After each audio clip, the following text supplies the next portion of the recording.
بسم الله الرحمن الرحيم. إن الحمد لله نحمده ونستعينه ونستغفره ونعوذ بالله من شرور أنفسنا ومن سيئات أعمالنا.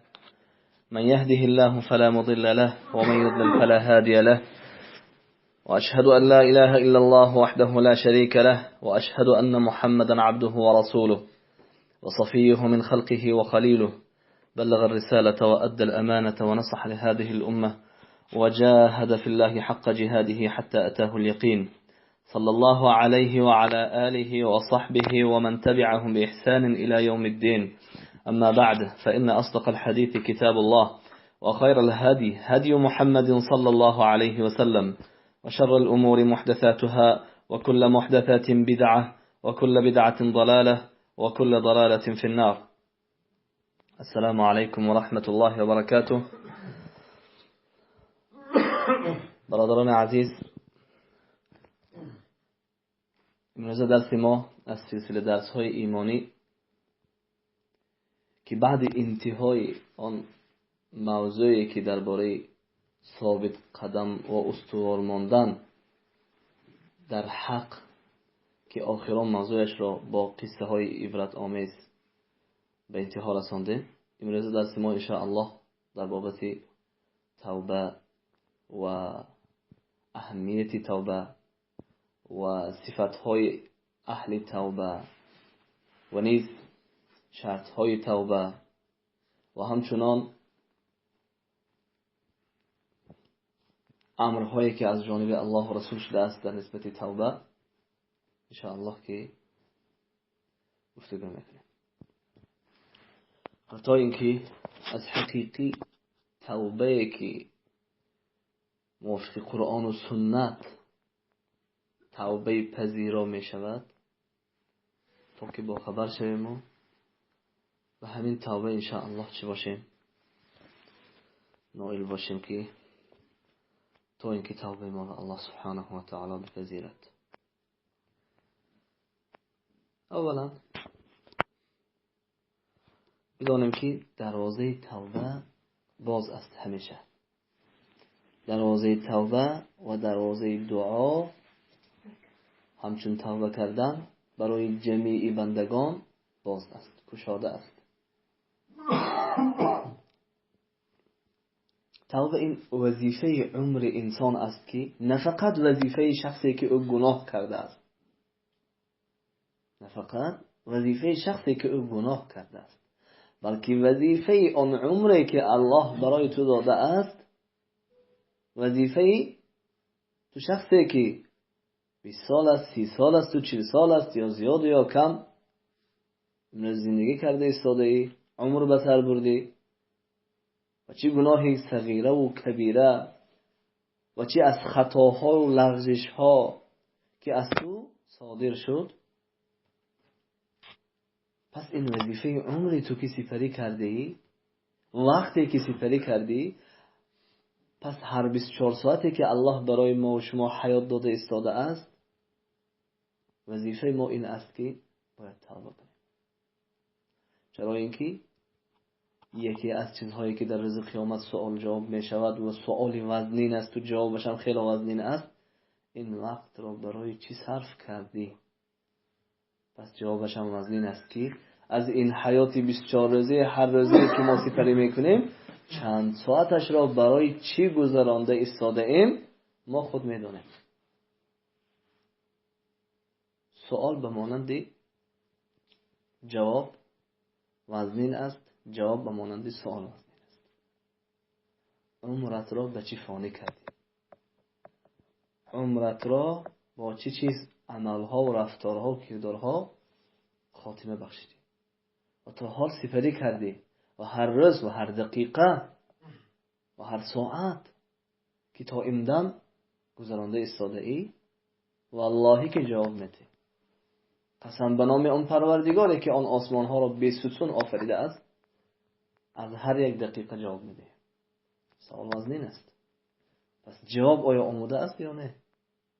آیا ما آماده هستیم شخصا و این سوال؟ البته معلوم است به هر یک شخص جواب از همین خاطر از توبه هیچ کس بی‌نیاز نیست. کسی نیست که گوید من به توبه احتیاج ندارم. همه احتیاج دارن.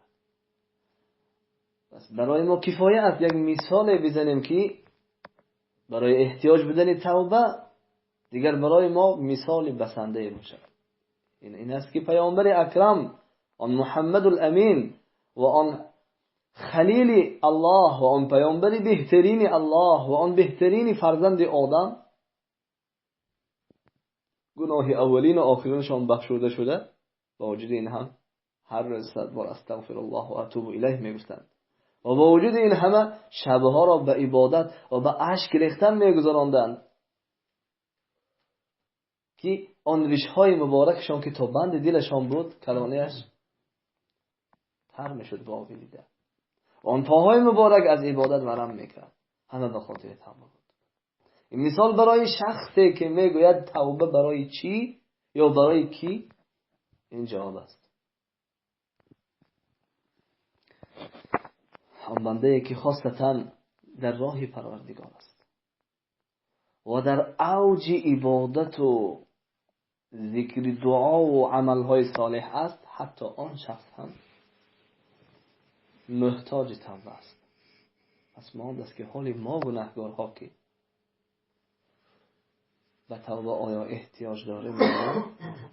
بدون شک که ما بسیار احتیاج داریم و این موضوعی که از موضوعهای حساس و مهمی است که باید توبه کردم یا اینکه استغفار به معنای توبه کردن و ندامت پشیمانی از گناه آیا امتا مفهوم صحیح توبه چیست؟ میتوانیم از این درس انشاءالله که بهره بریم. بعضی از سلف صالح گفتند که من لم يتب كل صباح و مساء كان من الظالمین. هر یک شخصی هر یک صبحگاه و شامگاه اگر توبه نکند در هر یک صبح و در هر یک شام، او از جمله ظالمان است که به نفس خود ظلم کرده است. و بعد این عالم سلف آیه 11 سوره حجرات را خواند که الله سبحانه و تعالی میفرماید و من لم يتب فاولئک هم الظالمون. کسی توبه نکرد او از جمله ظالمان است. ببین دقیقی علم سلف را که سبحان الله گفت کسی اگر هر یک صبح و هر یک شام توبه نکرد به سوی پروردگار دست را بلند نکرد و زبانش را حرکت ندارند که پروردگار گناههای منو بخش نگفت، از جمله ظالمین است. ظالمین را خوانده مثل حجاج و عبدالملک ابن مروان و به مانند آنان ظالمان عصری گذشته و ظالمانی که حالا ما میبینیم در این عصر. اما یک این ظالم هایی که گفته گذاشتیم همه شناس و مشهور و معروف هستند، اما یک ظالمی است که تو خود نشناختی که آن خودی تو هستی، آن خودی تو هستی که به سبب گناه کردن و بسیار توبه نکردنت و به سبب بسیار عملهای فرض کرده های الله و سنت های پیامبر را ترک کردنت و منهج پیامبر صلی الله علیه و سلم را بعدی کارهای دنیویت و درجه دومین و سومین گذاشتن و باز از سببهای گوناگونی که ما انسانها گرفتار هستیم، در نتیجه ظالم است که خیلی که گفتیم ما خود نشناختیم. اما آن ظالم کی است؟ آن ظالمی که ما درک نکردیم خود ما هستیم که به نفس خود ظلم میکنیم. به نفس خود ظلم میکنیم. چون که ظلم 3 قسم است: ظلم به نفس خود، ظلم به دیگران، ظلمی که شرک است که از همه بزرگترین ظلم است. از جمله ظلمی که همچون ظلم و حکم ظالمی را داده می شود این گناه های است که تو با اون مبتلا می شوی، پس از جمله ظالمان می شوی. از این خاطر الله سبحانه و تعالی فرمود که و من لم یتب، کسی توبه نکرد، فاولئک هم الظالمون، او از جمله ستمکاران و ظالمان خواهد شد. چقدر که در سوره حجرات آیه 11 آمد. و پیامبر صلی الله علیه و سلم هم نیز در حدیث های فراوان به توبه عمل کردند. و الله سبحانه و تعالی هم فرمود در آیه دیگر که ان الله یحب التوابین و یحب المتطهرین. الله سبحانه و تعالی دوست می‌دارد. سبحان الله.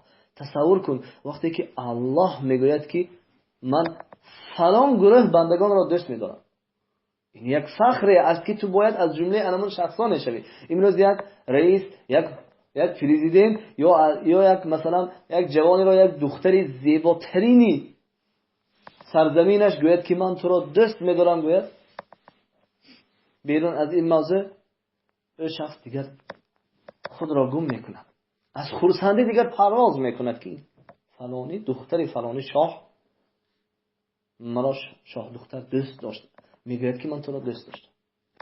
ولله المثل الاعلى. به الله مثال بالا از این چیزها را مثال نمیزنیم، اینجا به معنای محبت بین محبت قیاس کردیم. پس الله سبحانه و تعالی در این آیت فرمود که الله سبحانه و تعالی دوست می‌دارد توبه کنندگان را. سبحان الله. توی بنده گناهگاری که نااطاعتی کرده، نافرمانی کرده، گناه میکنی، پروردگارت را نافرمانی میکنی و با وجود این هم باز پروردگارت به سبب توبه کردنت تو را دوست می‌دارد. یا الله، تفکر کن اینجا.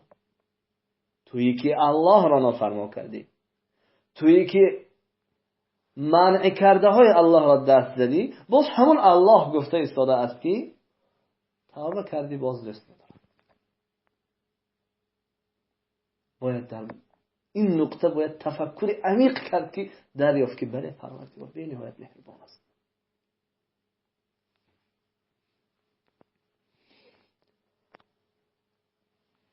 و الله سبحانه و تعالی دروازه توبه را مفتوح گردانیده است.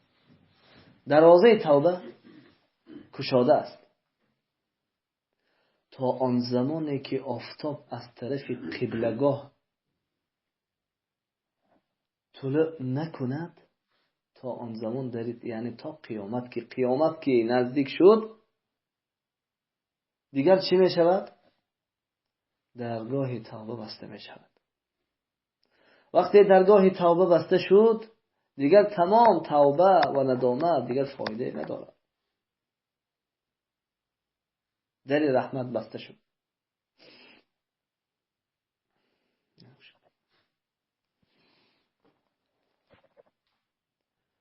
از همین خاطر دروازه توبه گشاده است و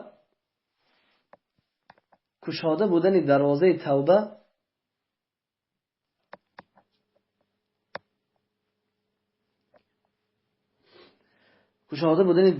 توبه از حدیثی که رسول الله صلی الله علیه و سلم فرمودند دروازه توبه گشاده است تا آن زمانی که ان الله يقبل التوبه من لم يغرغر، در روایتی تا وقتی که جان در غرغره انسان نه آمده است، تا آن زمان الله سبحانه و تعالی توبه را قبول میکند.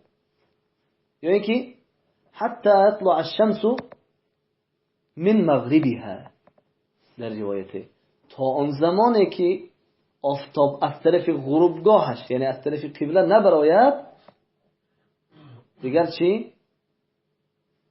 آفتاب از طرف غروبگاهش، آنجایی که آفتاب می نشست، از همون جا که آفتاب که قیامت نزدیک شد، از جای نشستگاهش طلوع میکند و به جای طلوعش نزول میکند.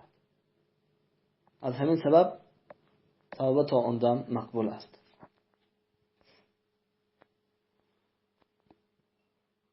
و پیوسته در قرآن و سنت به توبه امر شده است که تا اینکه بندگان عاصی و گناهگار، بندگانی که احتیاج به توبه دارند، بازگردند به توبه. دیر نشود، مرگ بر سراغ نآید، دیگر دیر نشود. و در نتیجه به سعادت و خوشبختی این دنیا و آخرت سزاوار شد به سبب توبه.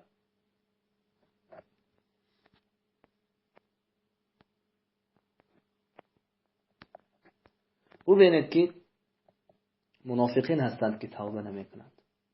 الله سبحانه و تعالی فرمود حتی منافقینی که بعد نفاقشان توبه کردند، الله سبحانه و تعالی فرمود که إن المنافقين في الدرك الأسفل من النار ولن تجد لهم نصيرا لكن إلا الذين تابوا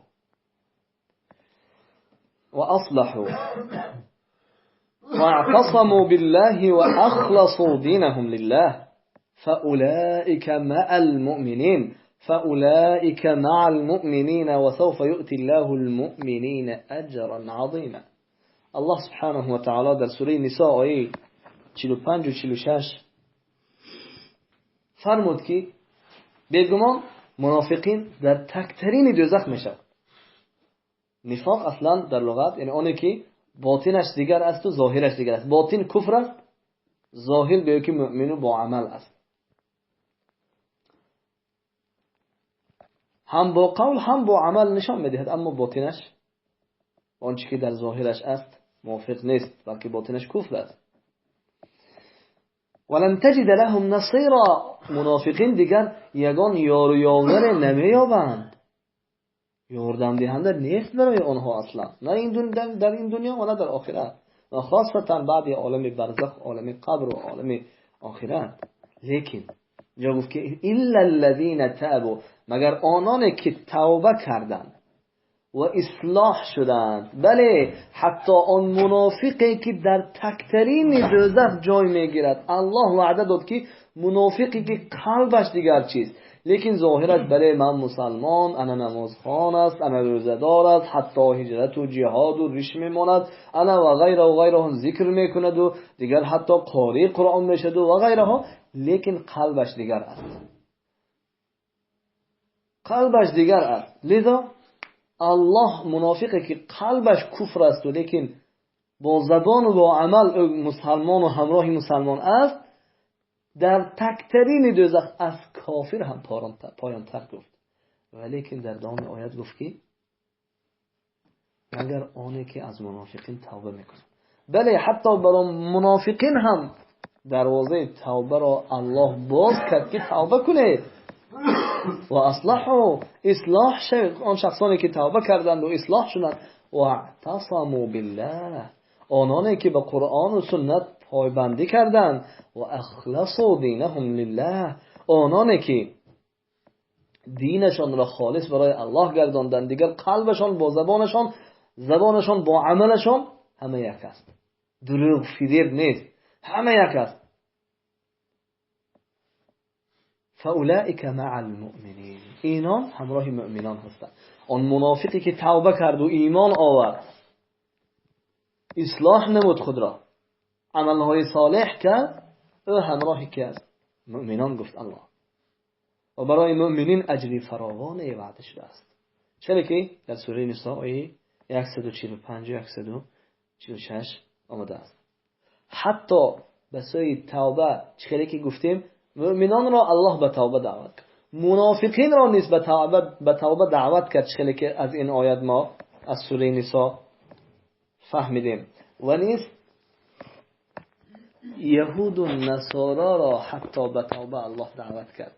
آن یهودیان و آن کلیسا پرستان را دعوت کرد که ان الله فقیر و نحن اغنیاء گفتن. وقتی که یهود و نصارا الله فقیر است، یعنی الله حاجت برار نیست، ما بی نیاز هستیم گفته، این سخن را گفتن، الله سبحانه و تعالی به توبه دعوت کرد آنها را.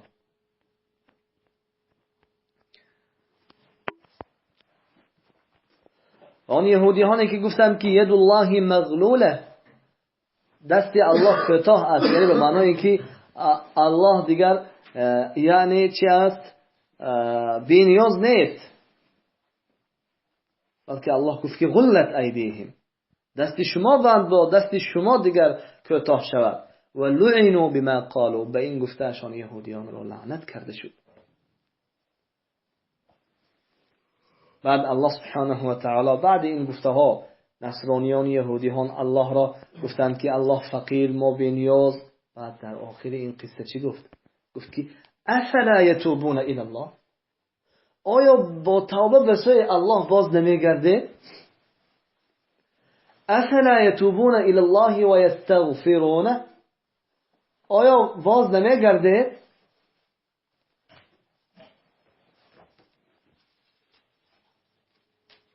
افلا یتوبون الی الله و یستغفرونه، آیا توبه نمیکنید به سوی الله؟ یهود کافر نجسترین دنیا، کلیسا پرستان، هر دوی آنان را الله دعوت کرد که آیا توبه نمیکنید به سوی الله باز نمیگردید؟ آیا از الله مغفرت طلب نمیکنید؟ والله غفور رحیم، الله مغفرت کننده است، الله مغفرت کننده و مهربان است، پس توبه کنید. چقدر که در سوره مائده آیه 74 آمد. ببینید که الله مؤمنین را به توبه دعوت کرد، منافقین را به توبه دعوت کرد و یهود و نصارا را نیز دعوت کرد و همچنان مشرکین را کافتا دعوت میکند که الله سبحانه و تعالی فَإِن تَابُوا وَأَقَامُوا الصَّلَاةَ وَآتَوُا الزَّكَاةَ فَإِخْوَانُكُمْ فِي الدِّينِ. فَإِن تَابُوا، اگر ای مشرکان شما توبه کردید، ببین اگر توبه کردید از کفر و شرک، شما از شرک توبه کردید و اقاموا الصلاه و به نماز و به زکات بازگشتید بعد توبه، فاخوانکم فی الدین، بعد از آن به مسلمان ها برادر میشن. و اگر نه آنها را برادر گفته نمیشه، مادامی که توبه نکردن از کفر و نماز نخواندن و زکات صاحبش باشند، یعنی پولشان به مقدار زکات نرسیده باشد، رسیده باشد زکات بدهند، اگر نرسیده باشد گردنشان فرض نیست زکات. پس الله در این آیت هم چی گفت؟ به توبه امر کرد در سوره توبه آیه 11.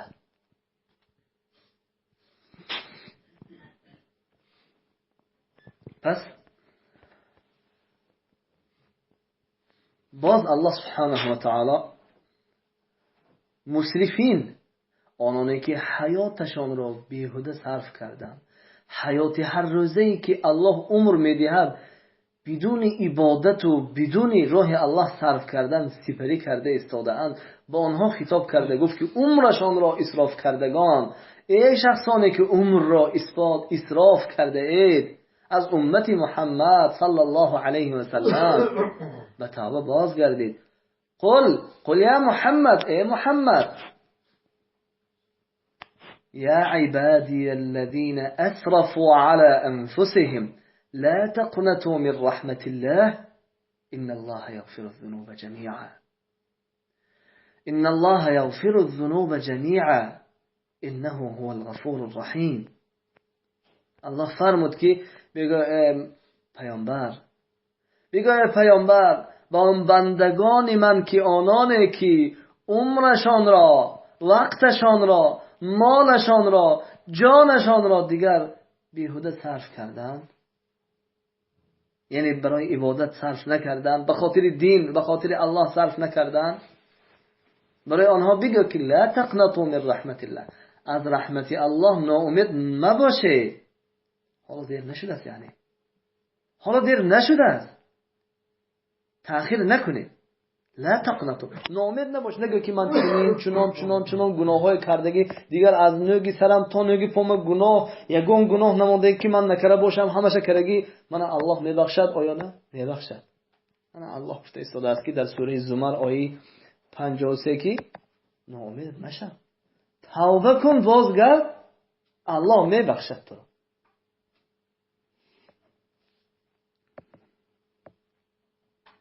ان الله یغفر الذنوب جمیعا، الله مغفرت کننده جمیع گناه های شما گفت. ببین الله مغفرت کننده جمیع گناه هاست. انه هو الغفور الرحیم، پروردگار است که هم مغفرت کننده و هم مهربان است، آن پروردگار بزرگ. بله ببین که جمیع طائفه انسان ها را الله سبحانه و تعالی به توبه دعوت کرد و همچنین مؤمنین صادقین را الله سبحانه و تعالی اصحاب پیامبر را به توبه دعوت کرد. حتی بعد ایمان آوردنشان، بعد هجرت کردنشان در راه الله، خانه و در و وطن را ترک کردن و بعد جهادها و جان فدایی ها و بعد صبر، بردباری و طاقتها در مصیبت هایی که بر بالاشان می آمد، بالای همه اینها که اجرا کردن، ببین ایمان داشتن، عمل صالح، هجرت، جهاد، صبر و طاقت بر بلا و مصیبت و مشکلی های راه. بعد همه این الله سبحانه و تعالی فرمود که و توبوا الی الله جمیعا ایها المؤمنون، توبه کنید به سوی الله، همگان توبه کنید به سوی الله ای مؤمنان، لعلکم تفلحون، امید است که نجات یابید. وقتی که الله کلمه لعل را سخن میراند، یعنی لعل به معنای شاید، لیکن از الله سبحانه و تعالی تحقیق است، یعنی انیق به یگان شک نجات مییابید. چقدر که در سوره نور آیه 31 جمیع مؤمنان را که در داخل این آیت وقتی که مجاهد و مهاجر و صابر و مؤمن داخل است، پس من باب اولا که ما و شما داخل هست.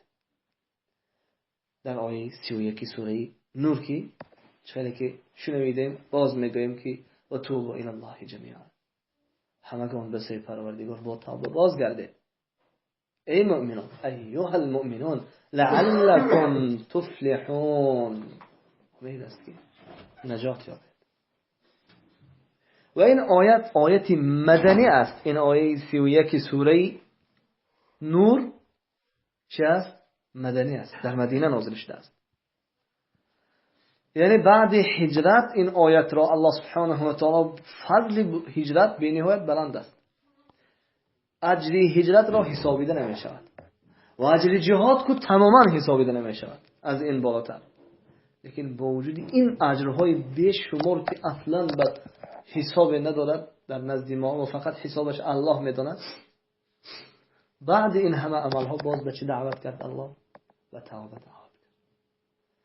عاقل از اینجا میفهمد که توبه تا این درجه مهم است که حتی در آدم بهترین، صالحترین آدم از همه شخصی که خلعه بلندترین ایمان که جهاد است، هجرت از اجرا میکند، حتی برای همان هم توبه که الله به آنها امر کرد، پس دیگر گپ نیست، دیگر یگان سخن نیست، دیگر یگان اعتراض نیست. بله بدون شک احتیاج داریم، همه ما احتیاج داریم در این مسئله، بلکه از آنها دیده ما زیادتر احتیاج داریم گناهگارها. مادامی که صحابه مهاجر و مجاهد، انصار و مهاجره 1400 سال پیش الله در قرآن به توبه دعوت کرد، ما این در زمان فساد و فجور و این گناهایی که دیگر الله میداند گناههای ما چقدر است، بدون شک که به توبه ما سخت احتیاج داریم. از همین خاطر وقتی که جنگ هایی که پیامبر صلی الله علیه و آله در روبروی کلیسا پرستان و کافران و یهود و در روبروی مشرکان در میدان های معرکه جهادی وقتی که شدت میافت، توبه میکردن، استغفار میکردن، صحابه ها ذکر میکردن، از این هم معلوم میشد که بله حتی به توبه بازگشتن، حتی در میدان جهاد، در روبروی جنگ کفر و ایمان، در روبروی جنگ کفار که مؤمنان می جنگند، اهل ایمان، توبه در آن هنگام یکی از سبب های نصرت است.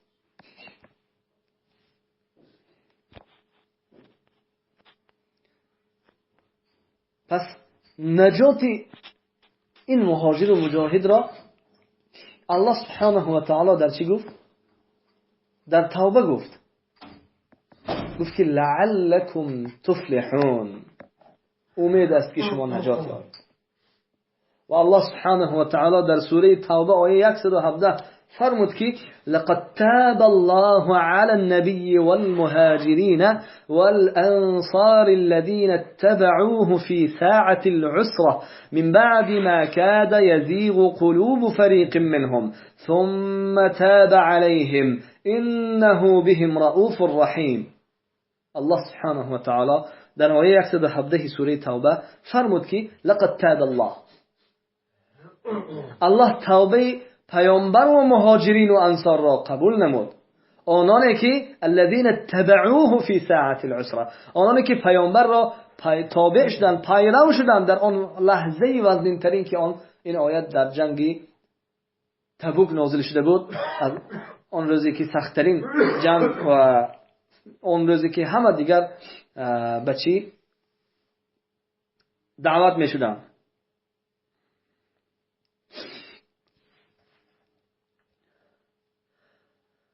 و الله سبحانه و تعالی بلکه در الله اعلم در جنگ احد است، برای اینکه من بعد ما کاد یزیغ قلوب فریق منهم، همون گروهی که منافقانی که روی گرداندند، ثم تاب علیهم، الله سبحانه و تعالی از مؤمنین توبهشان را قبول کرد.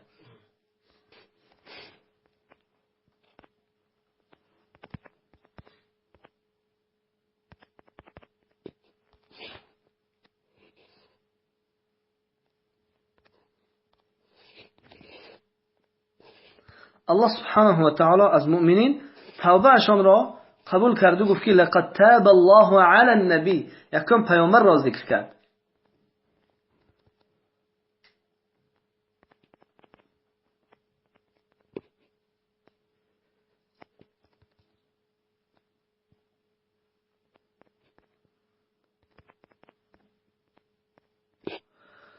اولا باشد چی؟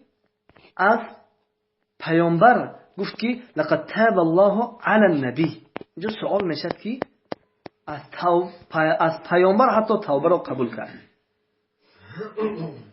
در تفسیرش میگوید که الله سبحانه و تعالی پیامبرش را موفق کرد به طاعت و به سوی پروردگار بازگشتن و توبه را، یعنی توبه پیامبر صلی الله علیه و موفق نمودن پیامبر صلی الله علیه و سلم به سوی بازگشتن به طاعت الله، و توبه مهاجرین و انصار، آنانی که هجرت کردند، خانه و درشان را ترک کرده به سوی دارالاسلام، به سوی مدینه هجرت کردند، مکه را ترک کرده. و تاب علی انصار رسول الله، و از انصار پیامبر صلی الله علیه و سلم که صحابگان اهل مدینه بودند توبهشان را پذیرفت. در آن روزی که بله در جنگی تبوک است، چه که گفتیم از اول در تفسیر هم همین را گفته ایستاده است که در جنگ تبوک در روزی که گرمی بی‌نهایت شدید بود، در آن روزی که دیگر حالت اقتصادی صحابگان بی‌نهایت مزمین بود، در آن روز اقتصاد صحابگان مزمین بود. با وجود همین هم الله سبحانه و تعالی باز چی کرد؟ توبه آنها را قبول کرد. با وجود این بعضی از شخصانی که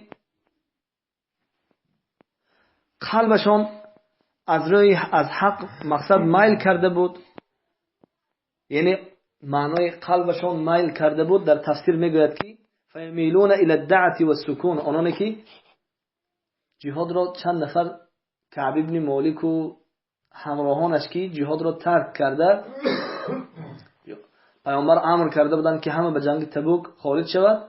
کعب ابن مالک به یگان عذر جهاد فرض عینی را ترک کرده.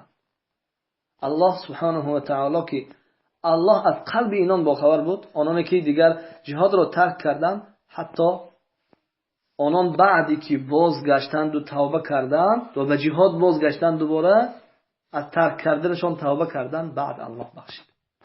از این آیات معلوم میشد که بله الله مهاجرین و انصار را بخشید در آن روزی که جنگی در گرمی شدید در مسافت دور بر ضد رومی ها، بعضی ها که مقصد چی میل کردن به ترک جهاد.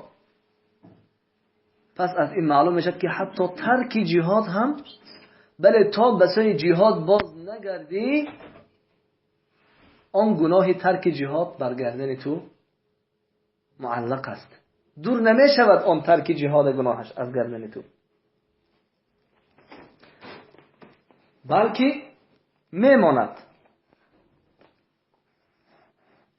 اما آن صحابه کعب ابن مالک که جهاد را ترک کرد به یگان عذر، بعد پیامبر بازگشتن در لشکر دیدن که کعب ابن مالک نیست. وقتی که به مدینه آمدن گفتند که کعب ابن مالک فرار کن. آمدن کعب ابن مالک پرسیدن که به کدام سبب جهاد نرفتی؟ به تو چی شد؟ کعب ابن مالک گفت که من برای من یگان عذر نبود، بدون عذر چه کردم؟ ترک کردم. بعد پیامبر صلی الله علیه و سلم دیگر او را گسیل کردند و 50 روز یگان صحابه همراهی وی سخن نراند. خود پیامبر هم هیچ کس به سلام علیک نکردند. حتی زوجه‌اش که مؤمنه بود، اهل ایمان بود، ترک کرد شوهرش. خیشتواراش هیچ کس نماند که کعب ابن مالک که چی باشد؟ هم سخن و هم سلام و هم جواب باشد. بعد آن 50 روز که توبه و التجا به سوی الله میکرد و حقیقت راستش را گفت به یگان بهانه که بله به عذر جهاد را ترک کرد، بعد از جانب الله آیت نازل شد که الله توبه آنان را چی کرد؟ توبه کعب ابن مالک و همراهانش را قبول کرد. پس بعد همون باری هم دیگر جهاد را ترک نکرد تا آن زمانی که از دنیا گذشت. از این معلوم است که برای کسی که جهاد ترک کرده ایستاده از تا حال و امروز ها که جهاد فرض عین است، تا وقتی که به جهاد باز نگردی، این ناز دانستم که هر روز برگردند، هر لحظه تا وقتی که جمیع زمین مسلمان ها فتح نشود، گناهی کبیره برای ترک جهاد نوشته شده است در نامه اعمال و این گناه اگر گردنت ساقط نمیشود تا به جهاد باز نگردی.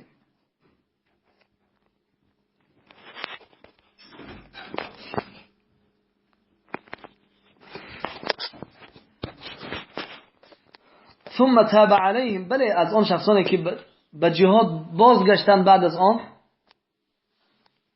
چه کرد؟ الله سبحانه و تعالی توبهشان را قبول کرد.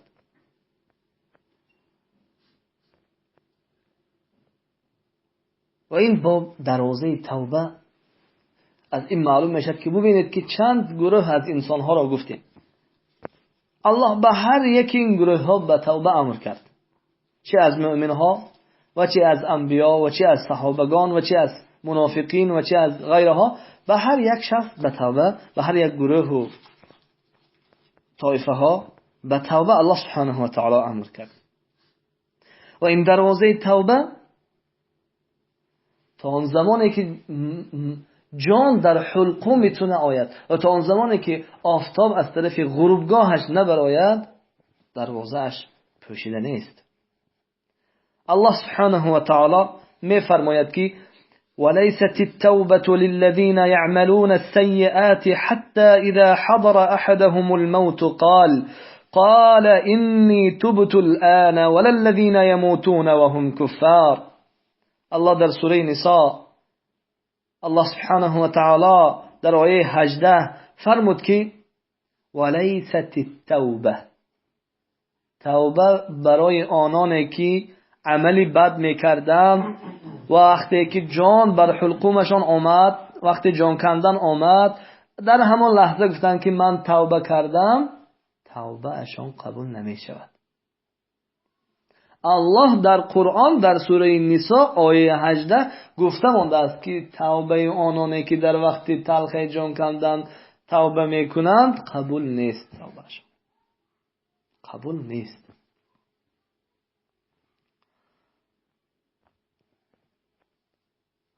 ولا الذين يموتون وهم كفار، و برای آنها دیگر توبه قبول نیست، آنها همچون کفار میمرند.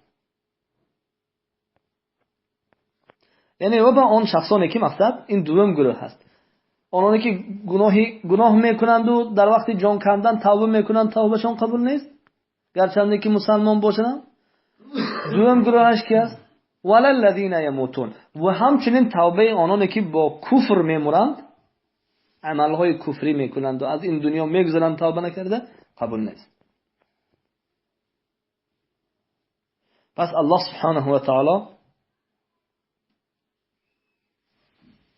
آنانی که حتی توبه میکند در وقت موت، توبه میکند در وقت موت، توبه کنندگان در وقت موت را برابر به شخصانی که توبه نمیکنند برابر کرد. الله سبحانه و تعالی آنانی که توبه میکنند در وقت موت، آنانی که اصلا توبه نمیکنند برابر کرد، چون که توبهش توبه نگفت.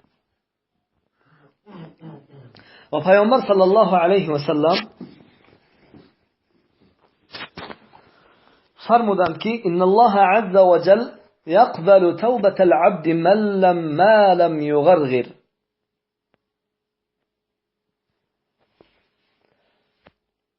که این حدیث را امام ترمذی و ابن ماجه و همچنین امام حاکم روایت کرده است و نیز امام احمد هم روایت کرده است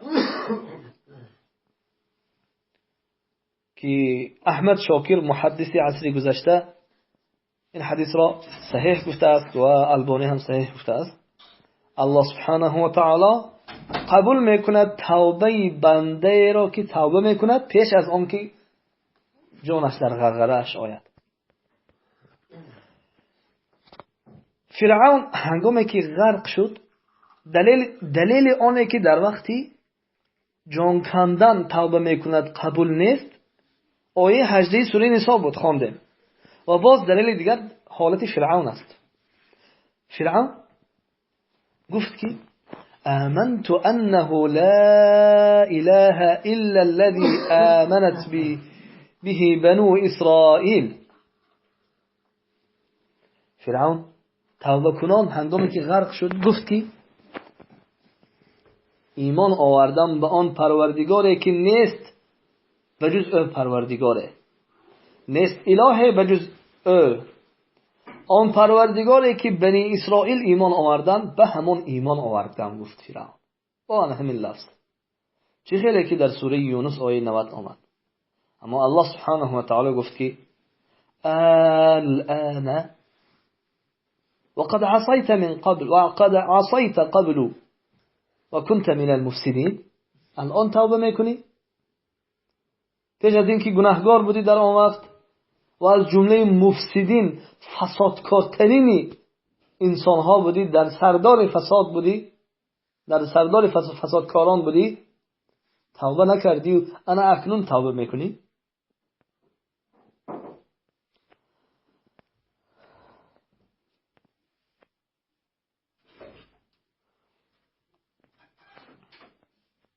از همین جهت حسن بصری تابعین بزرگ صحابگان رسول اکرم صلی الله علیه و سلم گفت که یا ابن آدم، ای فرزند آدم، گفت لا يجتمع عليك خصلتان، لا يجتمع عليك خصلتان.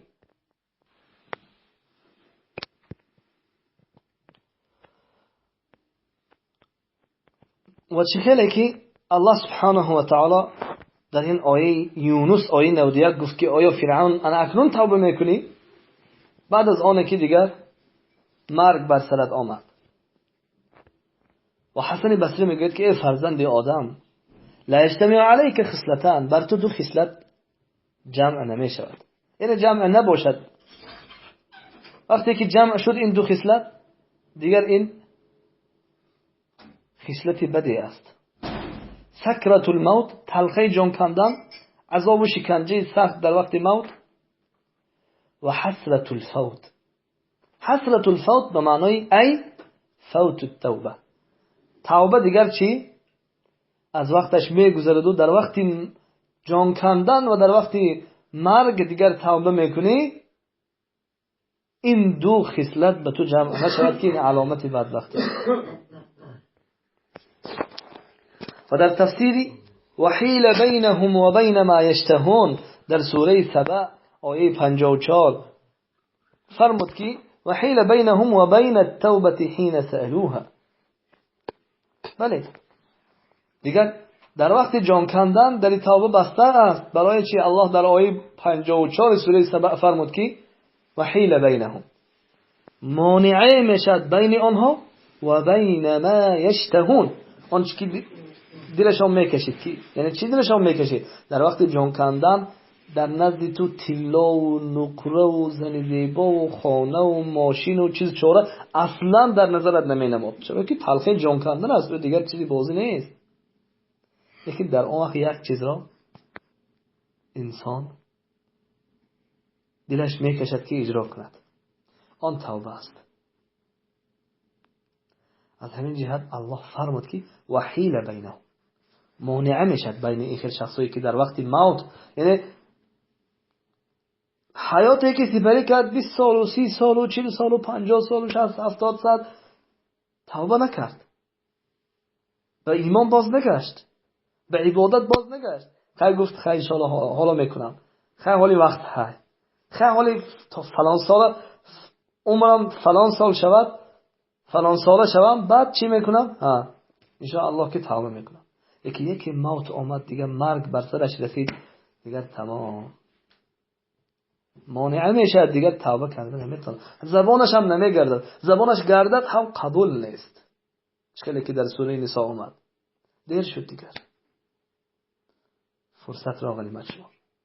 چیزی که ما فرصت غنیمت شماریدن در این دنیا، اگر یک در تجارت، در یک کارهای دنیوی اگر یک فرصتی مناسب آید، میگوییم که این فرصت است، این مومنت است، از دست نده، استفاده کن.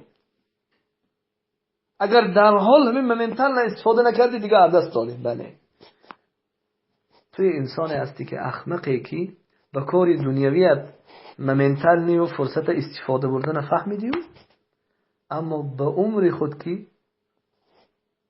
چگونه فرصت را استفاده بردن در کار و چگونه مومنتال از وقت استفاده برد، از فرصت استفاده برد، عقلت کار نکرد، در فهمیشش نرفتی، یا در فهمیشش روی هم تنبلی کردی. بله، در این کار همه ما گرفتار هستیم به استثناء. کار دنیا باید مومنتال از فرصت استفاده برد، اما وقت و عمر که این خاصتا وقت و عمر و دقیقه و ساعتی که هر روز گذشته استاده است، این فرصت را از دست ندی هم گفته فائز زیادی 24 ساعتی هر روز را برای الله، برای نصرت الله، برای پیشروی دین الله، خدمت در راه الله، صدقات، جهاد، عبادت، دعا، عمل، خیرات، دعوت، نهی، امر صرف کرده استاده ایم. انا این کارهای وقتی نمی کنیم دانیم که ما احمقی هستیم که به نفس خود ظلم کرده استاده ایم.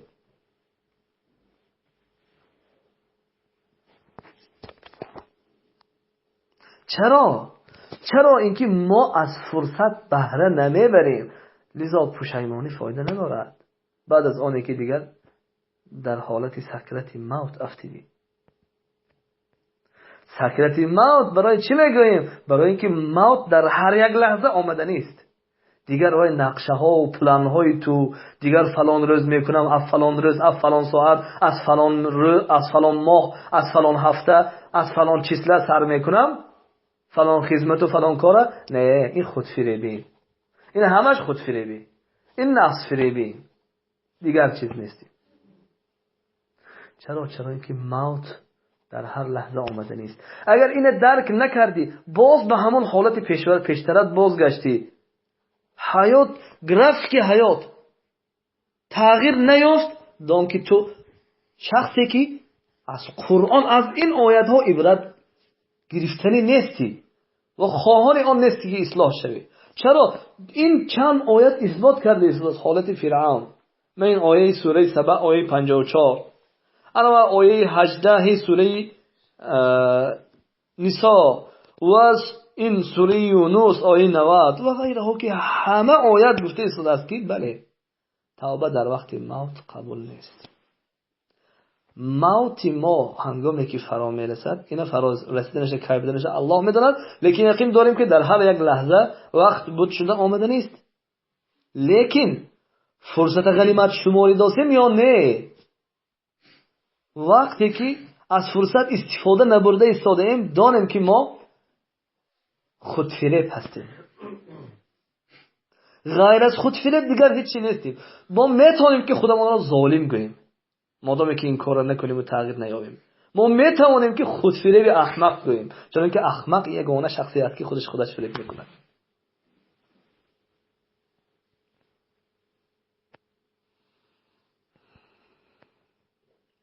همچنین دروازه توبه امام در روبروی مردم چقدر که گفتیم هنگامی که طلوع آفتاب از غروبگاهش می شود الله سبحانه و تعالی می فرماید يوم يأتي بعض آيات ربك لا ينفع نفسا إيمانها لم تكن آمنت من قبل أو كسبت في إيمانها خيرا.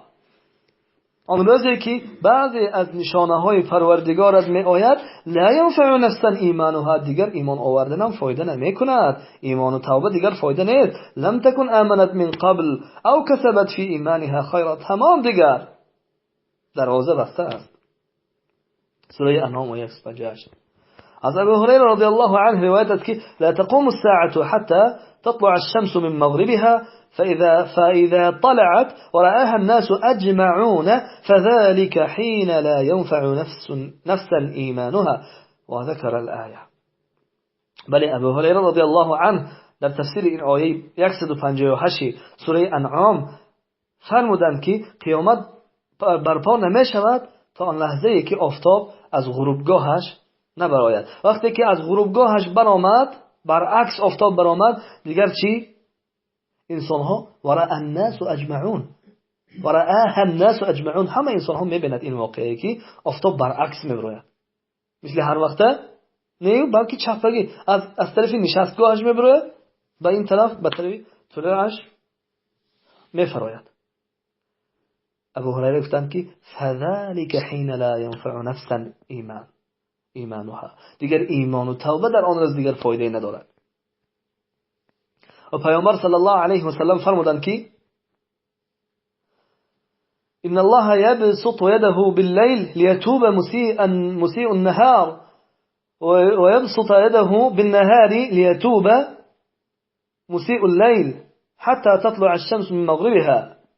حدیث که در صحیح مسلم است در باب توبه الله پیامبر صلی الله علیه و سلم میفرمایند که الله دستش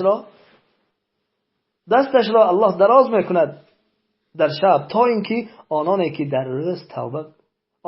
در روز گناه کردند توبه کنند و دستش را دراز میکند الله سبحانه و تعالی تا اینکه یعنی دستش را دراز میکند. بله الله سبحانه و تعالی صفتی دست دارد، اون دستش هر دوش راست است، اون حقیقی دست است، بی مثل و بی مانند است. دروازه توبه را میکشاید الله سبحانه و تعالی لیتوب مسیء اللیل تا اینکه آنانی که در شب گناه کردند در روز دستایشان الله گشاده میگرداند تا اینکه چی کنند؟ توبه کنند. آنانی که در شب گناه کرده بودند.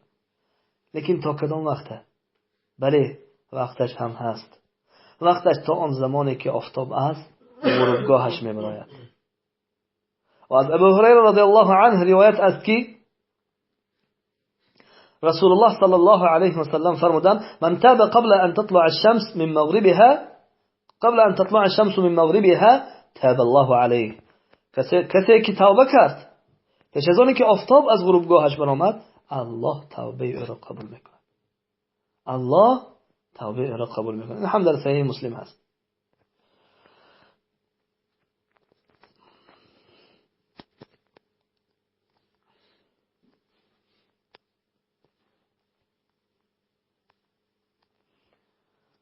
پس از این آیت ها و از این حدیث ها ما استفاده کردیم که بله برادران عزیز این یکمین درسی که درباره توبه ما تا این دم از آیت های الله سبحانه و تعالی از سخنان پروردگار از سخنان رسول اکرم صلی الله علیه و سلم که وحی است و از پیش خود گپ نمیزند رسول صلی الله علیه و سلم بلکه سخنهایش از وحی الهی است ما بهره بردیم که بله اهمیت توبه را فهمیدیم که توبه چگونه اهمیت دارد.